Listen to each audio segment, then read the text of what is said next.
Sono vision లో summer AC Mela 0% EMI cash back offers తో ఈ వేసవిని చల్లగా మారుస్తుంది.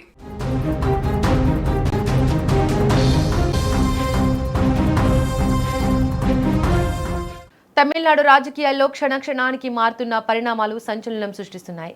దళపతి విజయ్ ముఖ్యమంత్రిగా ప్రమాణ స్వీకారం చేశారనే వార్తలతో నిన్నటి వరకు కోలాహలంగా ఉన్న ఆయన నివాసం నీలాంగరై ఇప్పుడు ఒక్కసారిగా నిశ్శబ్దంలోకి వెళ్లిపోయింది. ఎన్నికల ఫలితాల తర్వాత విజయ్ను కాబోయే ముఖ్యమంత్రిగా భావించి పోలీసులు కట్టుదిట్టమైన భద్రత కల్పించారు. నీలాంగరైలోని ఆయన నివాసం వద్ద 3 అంచెల భద్రతతో పాటు విజయ్ ఎక్కడికి వెళ్లినా భారీ పోలీస్ కాన్వాయ్ నీడల వెంట ఉండేది. కనీసం ఆయన ఇంటి వీధిలోకి కూడా ఎవరిని అనుమతించేవారు కాదు. కానీ బుధవారం రాత్రి సీన్ మొత్తం మారిపోయింది. విజయ్ పోలీస్ కాన్వాయ్ను ఉన్నతాధికారులు వెనక్కి పంపించడంపై ఏం జరుగుతుందనే ఉత్కంఠ నెలకొంది. ఇక ఇదే విషయంకి సంబంధించి మరింత సమాచారం మా బ్యూరో చీఫ్ విజయ్ అందిస్తారు. విజయ్ చెప్పండి, అసలు తమిళనాడులో ఏం జరుగుతోంది? విజయ్కి సీఎం స్థాయి సెక్యూరిటీని ఇచ్చి మళ్ళీ వెనక్కి తీసుకోవడానికి రీజన్ ఏంటి? తమిళనాడు సీఎంగా విజయ్ ప్రమాణ స్వీకారం చేస్తారా చేయరా? విజయ్ ప్రభుత్వాన్ని ఏర్పాటు చేస్తాడా చేయరా? విజయ్ ఎప్పుడు ప్రమాణ స్వీకారం చేస్తాడు? అసలు నిజంగా ఇప్పుడు జరుగుతున్నటువంటి పరిణామాలు చూస్తే తమిళనాడులో ముఖ్యంగా విజయ్ సినిమాలు మనం సినిమాల్లో చూస్తుంటాం. ఎన్నో రక్తి కట్టించేటువంటి సన్నివేశాలు మనం చూస్తుంటాం. ఎందుకంటే ట్విస్టుల మీద ట్విస్టులు సినిమాల్లో ఉంటేనే ఆ సినిమా బంపర్ హిట్ అవుతుంది, ఆ సినిమా సక్సెస్గా రాణిస్తుంది. ఇప్పుడు సరిగ్గా విజయ్కి సంబంధించినటువంటి పొలిటికల్ సినారియోలో కూడా ప్రభుత్వాన్ని ఏర్పాటు చేసేటువంటి విషయంలో కూడా అలాంటి ట్విస్టులే ఇప్పుడు కొనసాగుతున్నాయని చెప్పాలి. సరిగ్గా ఇదే సమయానికి ఇప్పుడు ఈ సమయంలో విజయ్ ముఖ్యమంత్రిగా ప్రమాణ స్వీకారం చేయాల్సినటువంటి పరిస్థితి. అందరూ ఆల్మోస్ట్ 99% ఇక విజయ్ సీఎం కాబోతున్నాడు, ప్రమాణ స్వీకారం చేసేస్తున్నాడు అంటూ కూడా అందరు కూడా అనుకున్నటువంటి పరిస్థితి. కానీ కట్ చేస్తే తమిళనాడు గవర్నర్గా ఉన్నటువంటి రాజేంద్ర పర్లికర్ ఇచ్చినటువంటి ట్విస్ట్ అటు విజయ్కి షాక్ ఇచ్చింది. అలాగే విజయ్ పార్టీతో పాటుగా ఆ ఎమ్మెల్యేలు తమిళనాడు రాజకీయ వర్గాలన్నిటికీ కూడా యావత్ దేశానికి కూడా ఒక రకంగా షాక్ ఇచ్చాయి. ఎందుకంటే విజయ్ 108 మంది ఎమ్మెల్యేలను గెలిపించుకున్నాడు తన పార్టీ తరఫున. అలాగే కాంగ్రెస్ పార్టీ మద్దతుతో 5 మంది మొత్తం కలుపుకుంటే విజయ్ దగ్గర 113 మంది ఎమ్మెల్యేలు ఉన్నారు. ఇక 5 నుంచి 6 మంది ఎమ్మెల్యేల సపోర్ట్ ఉంటే సరిపోతుంది. చిన్న పార్టీలన్నీ కూడా విజయ్కి సపోర్ట్ చేయబోతున్నాయి. ఇదంతా కూడా లాంఛనంగా జరిగిపోతున్నటువంటి ప్రక్రియ అని అందరూ భావించారు. ఓవైపు చెన్నై సెంట్రల్లో ఉన్నటువంటి జవహర్లాల్ నెహ్రూ ఇండోర్ స్టేడియంలో కూడా ఏర్పాట్లు చకచకా జరిగిపోయాయి. సో వెంటనే విజయ్ కౌంటింగ్ జరుగుతున్న టైంలోనే, రిజల్ట్స్ వస్తున్న టైంలోనే విజయ్కి వస్తున్నటువంటి ఫలితాలు చూస్తే విజయ్ ఇక సీఎం అయిపోతున్నాడు, విజయ్ పార్టీ అధికారంలోకి వచ్చేస్తుందని భావించి మేఘాల మీద విజయ్కి ఒక ప్రత్యేకమైనటువంటి సెక్యూరిటీని ఏర్పాటు చేయడం జరిగింది. నీలాంగరైలో ఉన్నటువంటి విజయ్ నివాసం వద్ద వందల సంఖ్యలో పోలీసులు అక్కడికి వాలిపోయారు. ఉన్నతాధికారులు సైతం నేరుగా అక్కడికి వచ్చేసి ఐపీఎస్ ఆఫీసర్లు కూడా విజయ్కి సలాం కొట్టి విజయ్ని ఒక రకంగా ప్రమాణ స్వీకారం చేయకముందే, సీఎంగా ప్రమాణ స్వీకారం చేయకముందేనే ముఖ్యమంత్రిగానే భావించి ఆ స్థాయిలో సీఎం సెక్యూరిటీని విజయ్కి ఏర్పాటు చేశారు. సో విజయ్ ఎక్కడికి వెళుతున్నా కూడా, విజయ్ నేరుగా పార్టీ ఆఫీస్కి వెళ్ళినా, లేదంటే ఒక సినీ నిర్మాత ఆర్బీ చౌదరి చనిపోయారు, ఆయన ఇంటికి వెళ్ళి అక్కడ ఆయన భౌతిక దేహాన్ని ఆయన సందర్శించారు. ఆయన కుమారుడు హీరో జీవాను కూడా పరామర్శించారు. అక్కడికి వెళ్ళేటువంటి టైంలో కూడా సీఎం సెక్యూరిటీ, సీఎం కాన్వాయ్ ఏ విధంగా ఉంటుందో అలాంటి కాన్వాయ్లోనే విజయ్ వెళ్ళాడు. ఆ తర్వాత నిన్న ఎక్కడైతే గవర్నర్ని కలిశాడో, గవర్నర్ కలవడానికి వెళ్ళినటువంటి లోక్ భవన్ కూడా సేమ్ అదే కాన్వాయ్లో వెళ్ళారు. సో విజయ్ ఒక రకంగా ముఖ్యమంత్రిగా ఇంకా ప్రమాణ స్వీకారం చేయకముందే పోలీసుల హడావిడి, అధికారుల హడావిడి, సీఎం కాన్వాయ్లో ఉండేటువంటి మొత్తం వెహికల్ని యాస్ట్రీస్గా విజయ్కి సంబంధించినటువంటి వెళ్తున్నటువంటి కారు చుట్టూ పెట్టేశారు.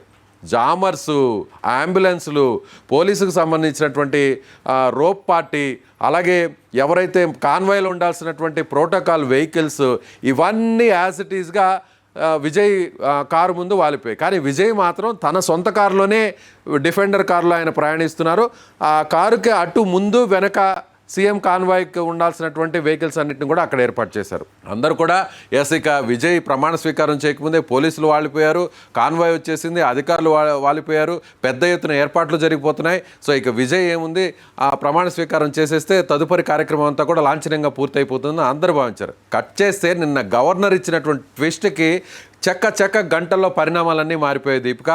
నేరుగా అప్పటి వరకు వందల మంది పోలీసులతో నీలాంగిరిలో విజయ్ నివాసం వద్ద హడావిడి చేసినటువంటి పోలీసులు కనీసం పట్టుమని ఒక 20 మంది కూడా లేకుండా అక్కడి నుంచి బయటికి వెనక్కి వెళ్ళిపోయినటువంటి పరిస్థితి. అంటే దీని వెనక కేంద్రం ఉంది, కేంద్ర పెద్దలు జోక్యం చేసుకున్నారు. గవర్నర్ ఇచ్చినటువంటి ట్విస్ట్తో గవర్నరు విజయ్ని ప్రమాణ స్వీకారం చేయడానికి ఒప్పుకోలేదు. విజయ్కి అవసరమైనటువంటి సంఖ్యాబలం లేదు. సో మీరు సంఖ్యాబలాన్ని నిరూపించుకున్న తర్వాతే, ముఖ్యంగా చెప్పాలంటే మీరు చెప్తున్నటువంటి ఎమ్మెల్యేల మద్దతు ఆ జాబితాను తనకు ఇచ్చిన తర్వాతే మీ చేత నేను సీఎంగా ప్రమాణ స్వీకారం చేయిస్తానని కుండబద్దలు కొట్టేయడంతో ఇక చేసేదేమీ లేక ఇవాళ జరగాల్సినటువంటి ఆ ప్రమాణ స్వీకార కార్యక్రమం అంతా కూడా రద్దయిపోయింది. ఆ వెంటనే నిన్న రాత్రి నుంచి ఆ వెహికల్స్ అన్నీ కూడా అక్కడి నుంచి మొత్తం ఖాళీ అయిపోయాయి. పోలీసులందరూ కూడా అక్కడి నుంచి మొత్తం ఖాళీ చేసేశారు. అక్కడ బారికేడ్స్ని పెట్టి నానా హంగామా చేసినటువంటి పోలీసులు అధికారుల యంత్రాంగం అంతా కూడా అక్కడి నుంచి వెళ్ళిపోయారు. దీని వెనక ప్రధాన కారణం విజయే వద్దని చెప్పాడా? వద్దని చెప్పడం అయితే మాత్రం ఉండదు. ఎందుకంటే విజయ్ వద్దని చెప్పడం జరగదు. ఎందుకంటే ప్రస్తుతం జరుగుతున్నటువంటి పరిణామాలు చూస్తే హైప్ క్రియేట్ చేసుకోవాలి. ఎందుకంటే నేను ఇదంతా కూడా ఆల్రెడీ సీఎం కాబోతున్నాను, సీఎం అవడమే ఇక తరువాయి అనేటువంటి హైప్ క్రియేట్ చేసుకుంటే రావాల్సినటువంటి మద్దతు మిగిలినటువంటి కాస్త సందిగ్ధంలో సంకోచంలో ఉన్నటువంటి ఆ చిన్న పార్టీలకు సంబంధించినటువంటి ఎమ్మెల్యేలు విజయ్ వైపు నడుస్తారు. కానీ అలా కాకుండా ఇప్పుడు కేంద్రమే జోక్యం చేసుకొని ఆ కాన్వాయ్ని అంతా కూడా అక్కడి నుంచి తీసేయడం, సెక్యూరిటీని తీసేయడం, ఇవన్నీ కూడా చూస్తే విజయ్ని ఇరుకును పెట్టడానికి పెద్ద ఎత్తున ప్లాన్ నడుస్తుంది అనేది చాలా క్లారిటీగా అర్థమవుతుంది. సో ఇప్పట్లో విజయ్ ఎమ్మెల్యేలను కూడగట్టుకునేది లేదు, ఆ ఎమ్మెల్యేల జాబితాను గవర్నర్కి ఇచ్చేది లేదు. ప్రస్తుత పరిస్థితులు విజయ్కి అనుకూలంగా లేవు. అలాగే అక్కడ ఉండాల్సినటువంటి గవర్నర్ కూడా తమిళనాడులో ఉండే లోక్ భవన్లో లేకుండా, ఆయన అందుబాటులో లేకుండా కేరళకో ఢిల్లీకో వెళ్ళిపోయారు. కాబట్టి ఇలాంటి వాతావరణం ఏర్పాటు చేస్తే విజయ్కు మద్దతు ఇవ్వాలనుకున్నటువంటి డైలమాలో ఉన్న ఎమ్మెల్యేలు కూడా వెనకడుగు వేస్తారనేటువంటి వ్యూహాన్ని కేంద్రం అమలు చేస్తుంది. సరిగ్గా అది జరుగుతుందనే చెప్పాలి. ముఖ్యంగా ఇందులో మనకు వస్తున్నటువంటి సమాచారం చూస్తే, అలాగే తమిళనాడు వర్గాలు చెప్తున్నటువంటి మాటను కూడా చూస్తే, ఢిల్లీ పెద్దలు, కేంద్ర మంత్రి, హోమ్ మినిస్టర్గా ఉన్నటువంటి అమిత్ షా ఇక్కడ తమిళనాడులో ప్రస్తుతం ఉన్నటువంటి డీజీపీతో అక్కడి నుంచి మాట్లాడినట్టుగా తెలుస్తుంది. ఎలా మీరు సెక్యూరిటీ ఇస్తారు, ఒక సీఎం సెక్యూరిటీని మీరు ఎలా ఏర్పాటు చేస్తారు అనేటువంటి ప్రశ్నలు కూడా అక్కడ ఢిల్లీ వర్గాల నుంచి వచ్చినట్టుగా తెలుస్తుంది. నేరుగా అమిత్ షా మాట్లాడకపోయినా కూడా ఢిల్లీ హోంశాఖ వర్గాల నుంచి ఇక్కడ ఉన్నటువంటి డీజీపీకి, పోలీసు ఉన్నతాధికారులకు ఎందుకు ఏర్పాటు చేశారు అనేటువంటి ఒక క్లారిటీ కూడా తీసుకున్నారు. సో దాంతో పోలీసులు ఇక చేసేదేమీ లేక వాళ్ళు కూడా భయపడి వెంటనే అక్కడ ఉన్నటువంటి ఆ కాన్వాయ్ని అంతా కూడా వెనక్కి తీసేశారు. 100 మంది పోలీసులు మీరు చూస్తే ఇప్పుడు విజువల్స్లో 100 మంది పోలీసులు అక్కడ హాజరైపోయారు. సీఎం ఎక్కడైనా బయటకు వెళ్తుంటే ఇలాంటి పోలీసుల బలగాలంతా కూడా అక్కడ సెక్యూరిటీని ఏర్పాటు చేసే పరిస్థితి. సో ఇప్పుడు ఇప్పుడు అక్కడ ఉన్నటువంటి నైట్ ఉన్నటువంటి ఆ విజువల్స్ని ఒకసారి మీరు చూస్తే మొత్తం ఖాళీ అయిపోయింది. ఎక్కడ బారికేడ్లు కనిపించట్లేదు. కేవలం విజయ్కి సంబంధించినటువంటి కార్యకర్తలు, అభిమానులు ఏమైనా అక్కడికి వస్తున్నారు తప్ప పోలీసుల సెక్యూరిటీ అయితే లేదనే చెప్పాలి. సో ఇది బీజేపీ బిగ్ షాక్ ఇచ్చింది, పోలీసులు కూడా బిగ్ షాక్ ఇచ్చారు. సో నెక్స్ట్ విజయ్కి ఇంకా ఎలాంటి షాకులు ఇస్తారు అనేటువంటి ఒక టెన్షన్ అందరిలో కొనసాగుతుందనే చెప్పాలి.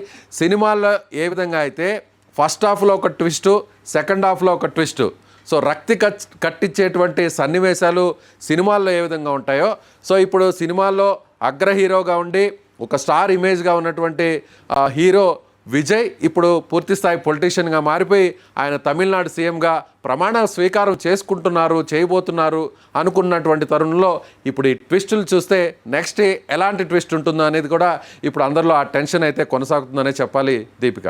రైట్ విజయ్, ప్రస్తుతం విజయ్ రాజకీయంగా ప్రభుత్వం ఏర్పాటు చేయడానికి అంటే ప్లాన్ ఏంటి విజయ్? ప్రస్తుతం టీవీకే పార్టీకి సంబంధించినటువంటి నాయకులందరూ కూడా ఇతర పార్టీలతో, ఆ ఎమ్మెల్యేలతో సంప్రదింపులు జరుపుతున్నారు.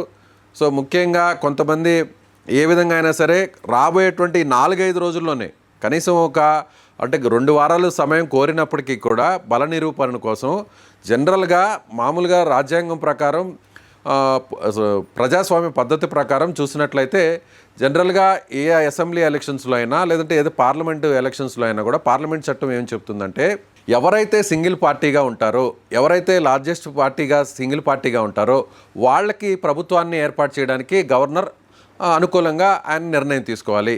అలా ప్రభుత్వాన్ని ఏర్పాటు చేసిన తర్వాత కొంత సమయాన్ని ఇస్తారు. ఆ సమయంలోపు అసెంబ్లీని నిర్వహించాలి. అసెంబ్లీలో ఆయన తన మద్దతును, తన మెజారిటీని నిరూపించుకోవాలి. అప్పటి వరకు కొంత సమయం అనేది ఇవ్వాల్సినటువంటి పరిస్థితి.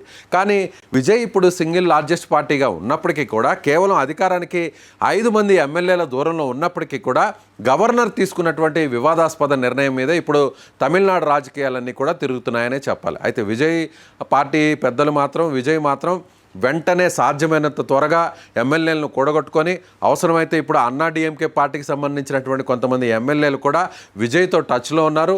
వాళ్ళని కూడా కలుపుకునేటువంటి ప్రయత్నం చేస్తే ఎలా ఉంటుంది అనేటువంటి ఒక వ్యూహరచనలో ఉన్నారు. సో ఏది ఏమైనా కూడా గంటకి తమిళనాడులో జరుగుతున్నటువంటి రాజకీయ పరిణామాలు చూస్తే గంటకి అక్కడ మొత్తం పరిస్థితులన్నీ కూడా మారిపోతున్నాయి.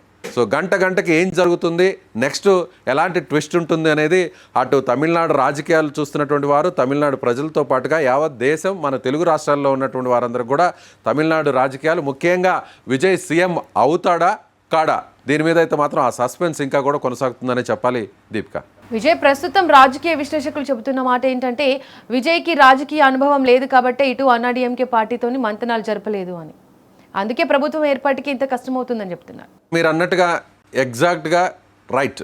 విజయ్ కాస్త దూకుడు స్వభావంతో ముందుకు వెళ్ళారు. ఎన్నికలకు ముందు ప్రజల మద్దతును కూడగట్టడం కోసం ఒక నాయకుడిగా ఎలాంటి నిర్ణయాలైనా తీసుకోవచ్చు, ధైర్యంగా తీసుకోవచ్చు, సాహసోపేతంగా తీసుకోవచ్చు. ఏ పార్టీతో పొత్తు పెట్టుకోకుండా సింగిల్గా పోటీ చేయడం అనేది అది విజయ్ తీసుకున్నటువంటి ఒక మంచి నిర్ణయమే. అన్నా డిఎంకే కూటమిలో కలవలేదు, అలాగే డిఎంకేతో కలిసే పరిస్థితి లేదు, ఎందుకంటే డిఎంకే అధికారంలో ఉంది కాబట్టి.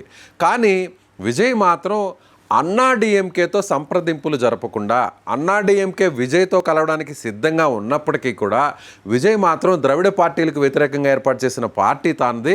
తన ఎన్నికలకు ముందు ఏ మాట అయితే ప్రజలకు చెప్పానో, మళ్ళీ ఎన్నికల తర్వాత ఇప్పుడు తాను ప్రభుత్వాన్ని ఏర్పాటు చేయడానికి కూడా అలాంటి నిర్ణయాన్ని అనుసరించాలి అనేటువంటి ఉద్దేశంతో కాంగ్రెస్ పార్టీ కేవలం 5 మంది ఉన్నటువంటి కాంగ్రెస్ పార్టీని కలుపుకొని మిగిలినటువంటి 5-6 మంది ఎమ్మెల్యేల కోసం ఇవాళ ఎదురు చూడాల్సినటువంటి పరిస్థితి. కాంగ్రెస్ పార్టీని చేతులు కలుపుకోవడం, డిఎంకే కూటమిలో ఉన్నటువంటి కాంగ్రెస్ పార్టీని ఆహ్వానించడం, అది డిఎంకేకు కోపం తెప్పించింది.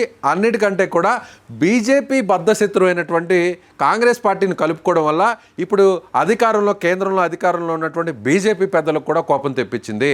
అందుకే ఇప్పుడు విజయ్ని సీఎం కానివ్వకుండా, విజయ్ ప్రభుత్వాన్ని ఏర్పాటు చేయకుండా ఢిల్లీ పెద్దలు అవసరమైనటువంటి అన్ని రకాల అస్త్రాలను బయటకు తీస్తున్నారు.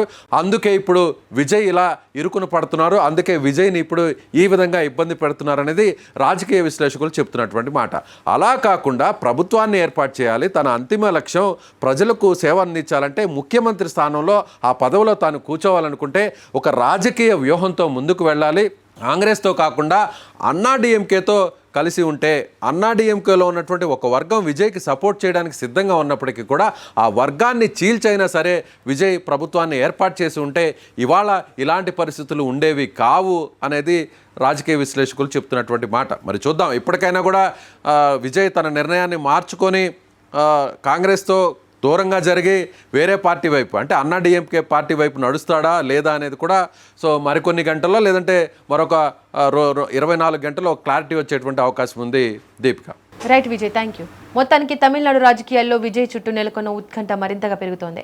సీఎం ప్రమాణ స్వీకారం జరుగుతుందన్న ప్రచారం మధ్య ఒక్కసారిగా భద్రత తగ్గించడం, అటు కాన్వాయ్ వెనక్కి వెళ్ళిపోవడం రాజకీయ వర్గాల్లో అనేక అనుమానాలకు కూడా తావిస్తోంది. అయితే రాష్ట్ర భద్రత తగ్గించినా, కేంద్రం కల్పించిన వైస్ సెక్యూరిటీ కొనసాగుతుండడం గమనార్హం. ఇక విజయ్ తదుపరి వ్యూహం ఏమిటనేది ఇప్పుడు తమిళనాడు రాజకీయాల్లో హాట్ టాపిక్గా మారింది.